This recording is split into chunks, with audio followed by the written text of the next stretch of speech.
ಇನ್ನು ಬೇಕರಿ ವ್ಯಾಪಾರಿಗಳಾಯಿತು, ಈಗ ಹಾಲಿನ ವ್ಯಾಪಾರಿಗಳಿಗೂ ಜಿಎಸ್ಟಿ ಟ್ಯಾಕ್ಸ್ ನೋಟಿಸ್ ಬಂದಿದೆ. ಸಾವಿರ ಅಥವಾ ಲಕ್ಷ ರೂಪಾಯಿ ಅಲ್ಲ, ಇದು ಕೋಟಿ ರೂಪಾಯಿ ವಹಿವಾಟು ನಡೆಸಿರುವಂತಹ ನೋಟಿಸು. ರವಿ ಎಂಬ ಹಾಲು ವ್ಯಾಪಾರಿಗೆ ಸರಿಸುಮಾರು 1,03,00,000 ರೂಪಾಯಿಯ ನೋಟಿಸ್ ಬಂದಿದೆ.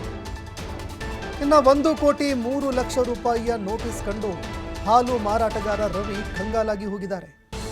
ಹಾಲಲ್ಲಿ ಸಿಗೋದು ಕೇವಲ 1-2% ಲಾಭ ಅಷ್ಟೇ. ಅದರಲ್ಲಿ ಯಾವ ರೀತಿ ನಾವು ಟ್ಯಾಕ್ಸ್ ಕಟ್ಟೋದು ಅಂತ ಅಳಲು ತೋಡ್ಕೊಂಡಿದ್ದಾರೆ. ಹಾಲು ಮಾರಾಟ ಮಾಡಬೇಕಾದ್ರೆ ನಮಗೆ ಬರೋದೇ 1-2%, ಆದರೆ ಕೊಟ್ಟಿರುವಂತಹ ನೋಟಿಸು ಕೋಟಿ ರೂಪಾಯಿದು. ನಾವೆಲ್ಲಿಂದ ತಂದು ಟ್ಯಾಕ್ಸ್ ಕಟ್ಟೋದು ಅಂತ ಈಗ ರವಿ ಅವರು ಅಳಲು ತೋಡ್ಕೊಂಡಿದ್ದಾರೆ.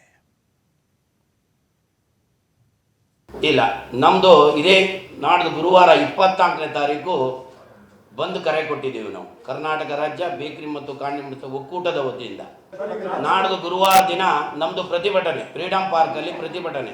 ಅಲ್ಲ, ನಾನು ಆ ಸಂಘಟನೆಯ ಒಕ್ಕೂಟನಾಗಿ ನನ್ನ ಹತ್ರ ಸಾಧಾರಣ ಒಂದು 60-70 ಏನು ನೋಟಿಸ್ ಇದೆ, ಆಯಿತಾ. ಆ ಉದ್ದೇಶದಿಂದನೇ ನಾಡ್ದು 24ನೇ ತಾರೀಕು ಬಂದ್ ಕರೆ, ಇದು ಹೋರಾಟಕ್ಕೆ ಕರೆ ಕೊಟ್ಟಿದ್ದೀವಿ.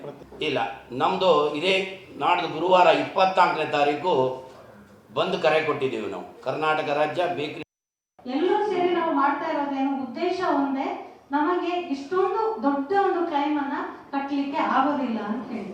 ಈಗ ಯಾರು ನಮಗೆ ಸರಿಯಾಗಿ ಸ್ಪಂದಿಸ್ತಾ ಇಲ್ಲ ಅನ್ನೋದಕ್ಕೋಸ್ಕರ ನಾವು 24ನೇ ತಾರೀಕು ನಮ್ಮ ಬೇಡಿಕೆ ಇಷ್ಟೇ.